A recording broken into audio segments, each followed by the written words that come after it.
Kothari digital நேயர்களுக்கு வணக்கம். சித்தர் தேசம் நிகழ்ச்சிக்கு உங்களை அன்புடன் வரவேற்கிறோம். சித்தர்கள் தமிழ் சமூகத்துல ரொம்ப முக்கியத்துவம் வாய்ந்த நபர்களா இருந்திருக்காங்க. சித்தர்கள் அப்படின்னாலே சித்து விளையாட்டு பண்றவங்க, மேஜிக் பண்றவங்க, கூடு விட்டு கூடு பாயிர வித்தை செய்யறவங்க அப்படின்னு பல கருத்துக்கள் இருக்கு. ஆனா உண்மையிலேயே அவங்க மனசை ஒருநிலைப்படுத்தி ஆசைகளை கட்டுப்படுத்தி இந்த சமூகத்தை நல்வழிப்படுத்துறது எப்படி அப்படின்றத சொல்லி கொடுத்துருக்காங்க. அவங்களுடைய கருத்துக்கள் இன்னைக்கு இந்த டிஸ்ட்ராக்ஷன் நிறைந்த உலகத்துல ரொம்ப அவசியமானதா இருக்கு. அதை எல்லா தரப்பு மக்களிடமே கொண்டு சேர்க்கணும் அப்படிங்கிறது தான் இந்த சித்தர் தேசம் நிகழ்ச்சியினுடைய நோக்கம். சித்தர்களை தேடிய நம்முடைய இந்த பயணத்துல சென்னை வானிலை ஆய்வு மையத்தினுடைய முன்னாள் இயக்குனர் திரு ரமணன் இணைந்திருக்கிறார். அவர் நமக்கு சித்தர்கள் பண்ண நிறைய அதிசயங்கள் பத்தி சொல்ல இருக்காரு. அந்த வகையில இன்னைக்கு முதன்முறையா சித்தர் பட்டினத்தார் பத்தி சொல்ல போறாரு. இந்த பட்டினத்தார் நிறைய அதிசயங்களை செஞ்சிருக்கிறாரு. அதிசயங்கள் அப்படிங்கிறத தாண்டி நிலையாமை தத்துவத்தின் அடையாளமாக தமிழகத்தை பொறுத்த வரைக்கும் பட்டினத்தார் தான் இருக்காங்க.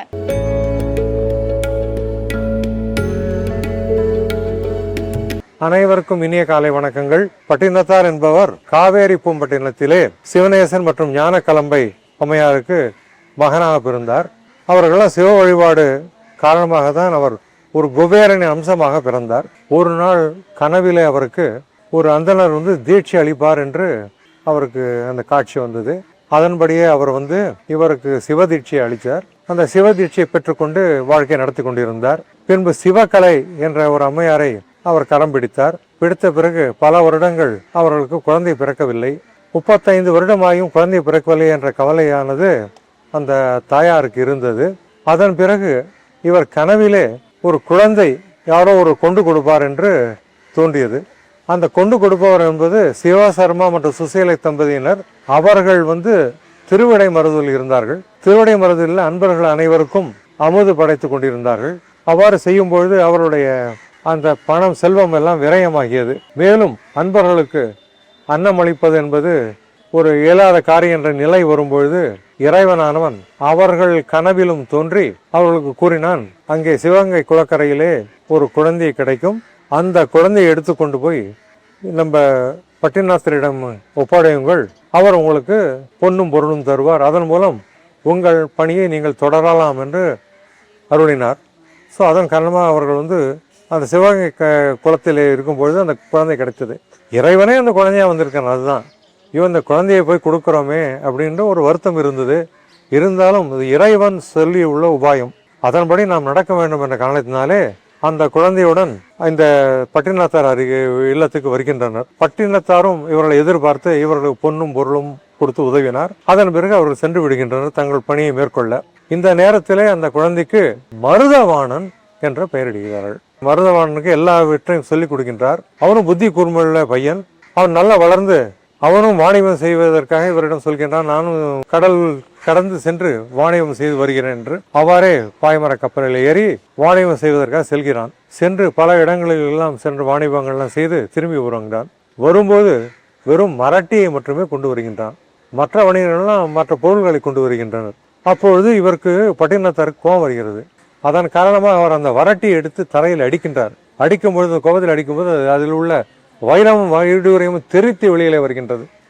அப்பொழுதுதான் தெரிகின்றது மருதவாணன் என்பவன் வித்தகர், எல்லாம் கலையும் கற்றவர், நம்ம தான் தப்பாக நினைத்து கொண்டு விட்டோம் என்று அவனை தேடி செல்கிறார், எங்கே இருக்கிறான் என்று. அப்பொழுது அவருக்கு ஒரு பொட்டி கிடைக்கின்றது. மருதவாணன் ஒரு பொட்டி அவரிடம் கொடுப்பதற்காக சொல்லியுள்ளான். அந்த பொட்டியை திறந்து பார்த்தால் ஒரு ஊசி இருக்கிறது, அடுத்தது ஒரு ஓலை சுவடி இருக்கிறது. அந்த ஊசியில காது இல்லை. அடுத்தது ஒரு வரி இருக்கிறது, காதிறந்த ஊசியும் வாராது காணும் கடை வழிக்கு கான் என்று. அதனால் என்ன பொருள் என்றால், உயிரற்ற இந்த உடல் எந்த பயனும் இல்லை. அதே போன்று இந்த காதற்ற ஊசி என்பது பயனில்லாத ஊசி, போட வேண்டியது. அதே போன்று உடலும் இறந்த பின்பு நாம் தூக்கி எறிந்து விடுகின்றோம், எரிக்கின்றோம், இல்லது புதைக்கின்றோம், அதுதான். ஸோ அதே போன்று அப்பொழுது அவருக்கு ஞானம் வருகிறது. ஒவ்வொரு ஞானியை எடுத்துக்கொண்டால், மகான்களை எடுத்துக்கொண்டால் அவர்கள் வாழ்க்கையிலே ஒரு திருப்பு முனை என்று வரும். அதான் டிஃபைனிங் மூமெண்ட் என்று சொல்வார்கள். அவ்வாறு இவரை பொறுத்தவரை இது திருப்பு முனை. அவர் என்ன செய்கின்றனர், அதன் பிறகு எல்லாவற்றையும் துறந்து விட்டு சேந்தனார் என்ற ஒரு அடியாரிடம் என்னுடைய பொருள்கள் என்னுடைய இதெல்லாம் பார்த்து கொண்டு என்னென்ன நல்ல காரியம் செய்ய வேண்டுமோ அனைத்தையும் செய் என்று சொல்லி பிடிக்கின்றார். சேந்தனாரும் ஒரு பெரிய சிவபக்தர். அவரைய பாடல்களும் திருமுறையில் இருக்கின்றன. அவர் எல்லாவற்றையும் தூக்கி எறிந்து விட்டு சாலையில் நடக்கின்றார். சாலையில் நடக்கும்போது எல்லாருடைய ஏளனத்துக்கும் ஆளாகின்றார். எல்லாரும் வருத்தப்படுகின்றனர். அவர் குடும்பத்தார் எல்லாம் நல்ல உடையெல்லாம் உடுத்தி பெரிய பணக்காராக இருந்த இந்த திருவெண்காடர் இப்போது ஆண்டியாக சாலைகளை அலைந்து கொண்டிருக்கின்றாரே என்று எண்ணி அவர்கள் என்ன சொல்கின்றார்கள் என்றால், இவரை இவ்வாறு விடக்கூடாது, ஏதாவது செய்ய வேண்டும் என்று முடிவு செய்கின்றார்கள். அடுத்தது அவர் தமக்கையிடம் பேசி இவரை அன்போடு அழைக்கின்றனர். அழைக்கும் பொழுது என்ன ஆகின்றது என்றால், அவர் விஷம் கலந்த அப்பாத்தை அவருக்கு கொடுக்கின்றார்கள். அவருக்கு ஞானி இல்லை, எல்லாம் தெரியும். அதனால என்னன்னா, அப்பாத்தை எடுத்து தமக்கையின் வீட்டின் கூரையின் மேல் போடுகின்றார். தன்வினை தன்னை சுடும், ஓட்டப்பம் வீட்டை சுடும் என்று சொல்கின்றார். வீடு தகதக என்று பற்றி எரிகிறது. அந்த நேரத்திலே அவர் நடந்து சென்று விடுகின்றார் வெளியில். அவ்வளவுதான். அது எதையும் கவலைப்படவில்லை. அடுத்தது ஒரு மண்டபத்தில் போய் உட்கார்ந்து கொள்கின்றார். அப்பொழுது அந்த பிரதேசத்து அரசனானவன் இவரை காண வருகின்றார். ஒவ்வொரு வருடமும் நமக்கு நல்ல நாட்களிலே பொன்னும் பொருளும் கொண்டு கொடுப்பார், அழகா நல்ல விஷயம் கொண்டு பேசுவார். அவ்வாறு இருந்தவர் அனைத்தையும் துறந்து விட்டு ஒரு ஆண்டியாக ஒரு இடத்தில் உட்கார்ந்து கொண்டிருக்கின்றாரே என்று பலமுறை கேட்கின்ற, ஏன் இவ்வாறு செய்கிறேன் என்று. அப்பொழுது அந்த அரசனிடம் ஒரே ஒரு வார்த்தையை சொல்கின்றார், நான் இருக்க நீ நிற்க என்கிறார். அதன் பொருள் என்ன? எப்பொழுதும் அரசன் உட்கார்ந்து கொண்டிருப்பான், அவனுடைய சிம்மாசனத்திலே இவர் போய் முன்னாடி நிற்பார். இன்று நிலைமை தலைகீழ். அரசன் அவர் முன் நின்று கொண்டிருக்கின்றான். அரசனும் வைராகியம் பெற்று அவன் அந்த இடத்திலிருந்து சென்று விடுகின்றான். அதன் பிறகு வாழ்க்கையில பல திருப்பங்கள் அவருக்கு நடக்கின்றது. ஒரு வட தேசத்துக்கு போகின்றார். உஜ்ஜயினி என்ற தேசம். உஜ்ஜயினி மகாகாலம் 12 ஜோதிர்லிங்க ஸ்தலங்களில் ஒன்று, துவாதசலிங்கம் என்பார்கள். அந்த ஊரில் இருக்கும் பொழுது பத்திரகிரியார் என்பவர் அரசராக இருக்கின்றார். அந்த தேசத்துக்கு செல்கின்றார். அங்க ஒரு ஆண்டியாக தான் இருக்கார். ஒரு கோயில் உட்கார்ந்து கொண்டிருக்கின்றார், ஒரு விநாயகர் கோயிலில். அப்பொழுது என்ன ஆகின்றது என்றால், அந்த அரசனுடைய செல்வங்கள் அன்று இரவு திருடப்படுகின்றன.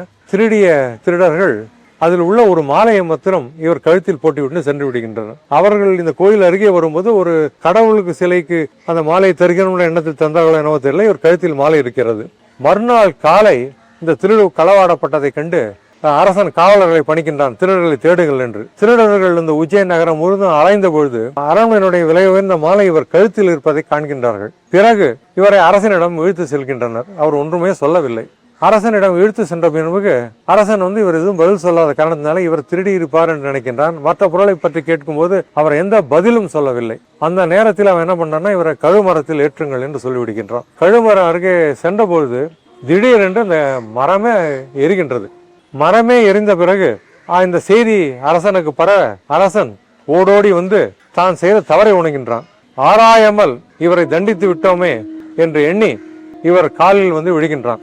அவன் நான் என்ன பிராயச்சித்தம் செய்ய வேண்டும் என்று கேட்கின்றான்.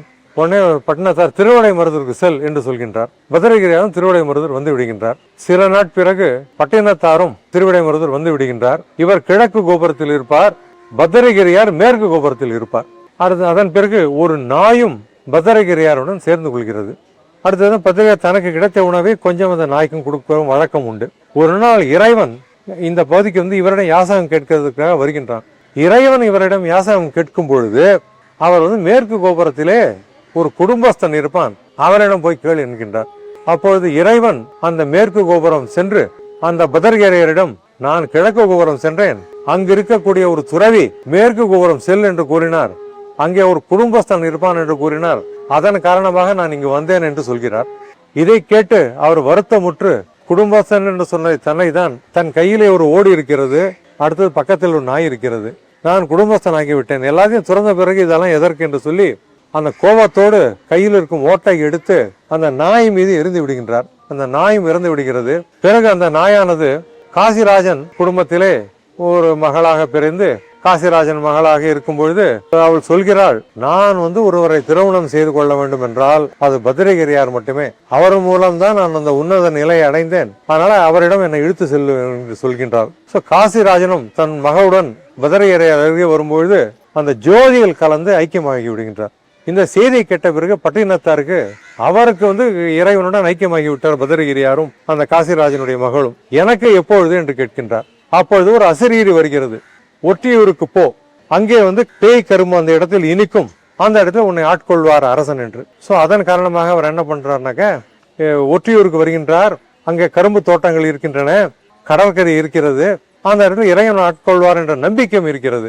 அந்த நேரத்தில் கடல் மண்ணை எடுத்து அவர் கையில் எடுக்கும் பொழுது அந்த கடல் மண்ணெல்லாம் சர்க்கரையாக மாறுகின்றது. அங்கிருக்கும் சிறுவர்களுக்கெல்லாம் அந்த சர்க்கரையை அவர் பிரசாதமாக குடிக்கிறார். பிறகு ஒரு குழியை நோண்டி 2 குழிகள் நோண்டுகின்றார். ஒரு குழிக்குள் செல்கிறார். பின்பு அந்த குழியை மூட சொல்கின்றார் அந்த குழந்தைகளை. பின்பு இன்னொரு குழியிலே வெளியே வருவார். இவ்வாறு அந்த ஆட்டம் தொடர்ந்து கொண்டிருக்கிறது. சிறிது நேரம் பிறகு குழியிலிருந்து வெளியே வரவில்லை. குழிந்து வெளியே வரவில்லை என்றால் சிறுவர்கள் எல்லாம் அந்த ஊரில் உள்ள பெரியவர்களிடம் சொல்ல, அவர்கள் இவர்கள் எந்த குழியில் மறைந்தார்களோ அந்த குழியை நோண்டி பார்க்க அங்கே ஒரு சிவலிங்கம் தென்படுகிறது. அதான் இந்த சிவலிங்கம் இருக்கும் இடம். அந்த இடத்துல தான் நாம் இருக்கின்றோம். பட்டினத்தார் அவர்களுக்கு ஞானம் கிடைத்த இந்த இடத்துல தான் கோவில் இருக்கு. இந்த கோவிலோட தனி சிறப்பா என்ன சொல்லப்படுது அப்படின்னா, இங்க வேண்டிக்கிட்டா ரொம்ப அறிவார்ந்த குழந்தைகள் பிறக்கும், ஞானம் நிறைந்த குழந்தைகள் பிறக்கும் அப்படின்றது ஒரு நம்பிக்கையா இருக்கு. அது மட்டும் இல்லாம இவர் குபேரனுடைய மறுபிறவி அப்படின்னு சொல்லப்படுறதுனால இந்த கோவில்ல வழிபட்டா அவங்களுக்கு சகல ஐஸ்வர்யமும் கிடைக்கும் அப்படின்றதும் ஒரு கருத்தா இருக்கு. பட்டினத்தார் எவ்வளவோ அதிசயங்கள் செஞ்சிருந்தாலும் அவருடைய தாய் பற்று அப்படிங்கிறது இன்று வரைக்கும் பேசப்படுது. ஏன் அப்படின்னா, ஒரு சன்னியாசம் போனவங்க அவங்க குடும்பத்தோட எந்த ஒட்டும் இல்லை உறவும் இல்லை அப்படின்னு இருப்பாங்க. இவங்க அம்மாவை விட்டு சன்னியாசம் செல்லும் பொழுது சொல்லியிருப்பாரு, நீ சாகுறப்போ நான் கண்டிப்பா வருவேன் அப்படின்ற மாதிரி ஒண்ணு சொல்லியிருப்பாரு. ஒரு அதிசயம் நிகழ்த்திருப்பாரு. அந்த அதிசயம் பத்தி நம்ம கிட்ட ரமணன் அவர்கள் சொல்லுவாங்க. அவர் சன்னியாசியாக செல்லும் பொழுது அவர் தாயார் வருத்தப்படுகிறார். ஐயோ, என்னை விட்டு செல்கிறாயே, என்னை யார் கவனித்துக் கொள்வார் என்று. கவலைப்படாதேம்மா, உன்னோட இறுதி காலம் வரும்போது நான் கவனித்துக் கொள்வேன் என்று சொல்கின்றார். அவர் இறுதி காலம் வந்த நேரத்திலே அவருடைய உறவினர்கள் எல்லாம் கட்டையை அடுக்கி அவர் உடலை கிடத்துகின்றார்கள். அப்பொழுது பட்டினத்தார் அந்த நேரத்தில் அங்க எல்லா கட்டைகளையும் நீக்கி வாழை மட்டைகளை வைக்கின்றார். என்னவென்றால் கட்டையெல்லாம் குத்தும் அம்மாவுடைய உடம்பை என்று சொல்லி வாழை மட்டையில மெத்து மெத்து என்று இருக்கும் என்ற காரணத்தினாலே வாழை மட்டையிலே வைக்கின்றார். ஊரில் உள்ளவர்கள் எப்படி வாழை மட்டையை போய் வைக்கிறாரு, எப்படி எரியும் என்று அவர்கள் சிந்திக்கின்றார்கள். ஒரு நகைப்புக்குரிய பேச்சாகவும் இருக்கிறது அந்த கட்டத்திலே. அப்பொழுது முன்னை இட்ட தீ முப்புறத்திலே, பின்னை இட்ட தீ தென்னிலங்கையிலே, அன்னை இட்ட தீ அடி வயிற்றினிலே, யானும் இட்ட தீ மூழ்க மூழ்கவே என்று பாடுகின்றார். அவர் சொல்ல சொல்ல தீ பற்றி கொள்கிறது அந்த வாழை மட்டையை. அதன் பிறகு இறுதி சடங்கு தாய்க்கு நடக்கின்றது. இந்த தொடரின் மூலம் இன்று பட்டினத்தாரை சொல்ல மற்ற சித்தர்களை வரும் நாட்களில் நாம் தரிசிக்கலாம். அன்பு வணக்கம்.